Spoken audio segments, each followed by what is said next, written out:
আজকে আমি তৈরি করে দেখাবো বাঁধাকপির রোল বা ক্যাবেজ রোল। এটা বাচ্চাদের টিফিন কিংবা বিকেলে নাস্তার জন্য একদম পারফেক্ট একটা রেসিপি।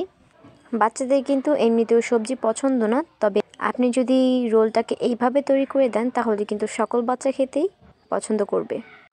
এটার জন্য আমি একটা বাঁধাকপি নিয়েছি। এবার এই বাঁধাকপি থেকে আমি পাতাগুলোকে ছাড়িয়ে নিচ্ছি।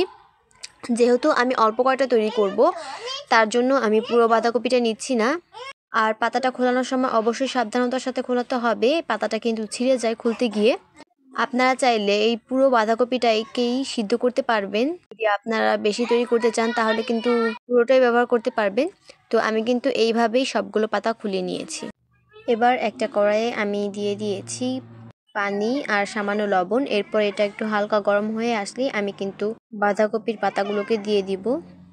আর এরপর এটাকে ঢাকনা দিয়ে সিদ্ধ হতে দিব 4 থেকে 5 মিনিটের জন্য। তো এই তো এটা কিন্তু সিদ্ধ হয়ে গিয়েছে, আর দেখতে পাচ্ছেন এটার কালারটা চেঞ্জ হয়ে কতটা বেশি সুন্দর লাগছে। তো এবার এটাকে আমি নামিয়ে নিয়ে পাতাগুলোকে উঠিয়ে নিচ্ছি। পাতাগুলোকে উঠিয়ে আমি স্ট্রেনের মধ্যে রাখছি যাতে এক্সট্রা যে পানি সেটা ঝরে যায়। এবার হচ্ছে ভিতরের ফিলিংটা রেডি করব। এর জন্য এখানে নিয়ে নিয়েছি আদা রসুন কুচি, পেঁয়াজ কুচি আর কাঁচামরিচ কুচি, হলুদের গুঁড়া, মরিচের গুঁড়া এবং ধনিয়া ও জিরার গুঁড়া। আর বুকের মাংস নিয়েছি মুরগির। আর এখানে হচ্ছে আলু সিদ্ধ, যেটা আগেই মথে নিয়েছি। এবার একটা প্যানে আমি পরিমাণ মতো তেল দিয়ে দিচ্ছি। তেলটা গরম হয়ে গেলে এখানে আমি আদা আর রসুন কুচিটা দিয়ে হালকা সটে করে নিব। হালকা সটে হয়ে গেলে আমি এখানে দিয়ে দিব পেঁয়াজ কুচি। আর পেঁয়াজ কুচিটাকে এবার আমি হচ্ছে ব্রাউন করে ভেজে নিব। তো যখনই দেখবো এরকম হালকা ব্রাউন হয়ে গিয়েছে তখনই কিন্তু আমি এখানে বুকের মাংসটা দিয়ে দিব, সাথে গুঁড়া মশলাগুলোও দিয়ে দিব। এরপরে এই সব উপকরণ একসাথে ভালো করে মিশিয়ে নিব। এই পর্যায়ে কিন্তু গ্যাসের ফ্লেমটা একটু হাই থাকবে। তো এখানে এক্সট্রা করে পানি দেওয়ার কোনো প্রয়োজন নেই, এটা কিন্তু আস্তে আস্তে এমনিতেই সিদ্ধ হয়ে যাবে, যেহেতু পিসগুলো একটু ছোট ছোট করে করা। তো খানিকক্ষণ পর আমি এখানে দিয়ে দিব আলু ভর্তা। আর কি এখানে আলুটাকে সিদ্ধ করে এরপরে মথে নিয়েছিলাম। এবার এটা দিয়ে এটাকেও ভালো করে মশলা এবং মাংসের সাথে মিশিয়ে নিব।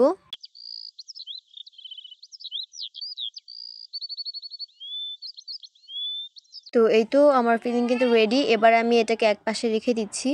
এবার হচ্ছে আমি টিস্যু দিয়ে বাঁধাকপির পাতাগুলোকে মুছে নিব, যাতে এটাতে এক্সট্রা কোনো ধরনের পানি না থাকে। আর দুই পাশে কিন্তু মুছতে হবে। মোছা হয়ে গেলে এবার হচ্ছে আমি মাঝখানে যে বোটার দিকটা, মোটা অংশ ছুরির সাহায্যে ঠিক এইভাবে কেটে নিব। আর এরকমভাবে কিন্তু আমি সবগুলো করে নিচ্ছি।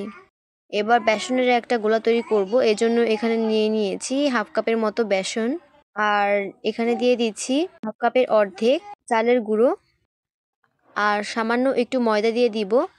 এরপরে এখানে দিয়ে দিব হলুদ মরিচের গুঁড়া আর হচ্ছে ধনিয়া এবং জিরা গুঁড়া আর স্বাদ অনুযায়ী লবণ। এই সব উপকরণগুলোকে একসাথে মিশিয়ে নিয়ে এরপরে হচ্ছে পানি দিয়ে একটা ডো তৈরি করতে হবে, আর কি বেটার রেডি করতে হবে।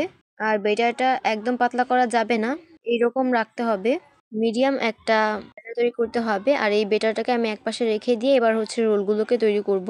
রোলগুলোকে তৈরির জন্য আমি এখানে বাঁধাকপির একটা পাতা নিয়ে নিয়েছি। এরপরে হচ্ছে এর মাঝখানে যে ফিলিংটা তৈরি করে রেখেছিলাম সেটা একটু দিয়ে দিচ্ছি। এরপরে দুই পাশ দিয়ে ঠিক এইভাবে ফোল্ড করে এরপরে উপরে যে অংশটা আছে সেটা দিয়ে একেবারে পেঁচিয়ে ফেলবো।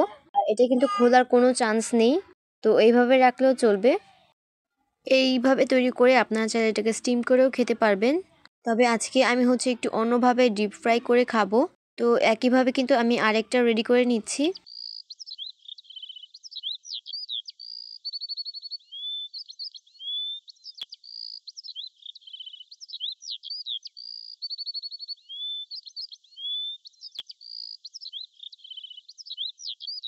আর এই তো আমার এগুলো কিন্তু তৈরি হয়ে গিয়েছে। এবার হচ্ছে আমি বেসনের মধ্যে শুধু একটু ডুবিয়ে এরপরে হচ্ছে তেলে ভেজে নিব।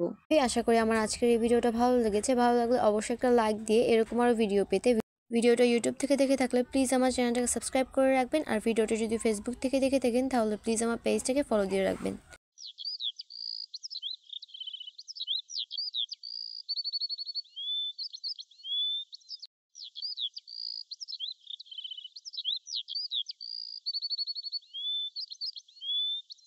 তো এই তো আমার এটা কিন্তু ভাজা শেষ। এইভাবে কিন্তু আপনারা সবগুলো ভেজে নেবেন। তো আমি দ্বিতীয় ব্যাচেরটাও দিয়ে দিচ্ছি। তো এদিকে আমার ক্যাবেজ রোল কিন্তু রেডি। দেখতে যেরকম লোভনীয় আকর্ষণীয় লাগছে, খেতেও কিন্তু বেশ দারুণ হয়েছিল এই ক্যাবেজ রোলগুলো। একদমই মনে হয়নি এগুলো যে সবজি দিয়ে তৈরি। তো আমার আজকের এই ভিডিওটা ছিল এই পর্যন্তই। দেখা হবে নেক্সট কোনো ব্লগে। ততক্ষণ সবাই ভালো থাকবেন। আল্লাহ হাফেজ।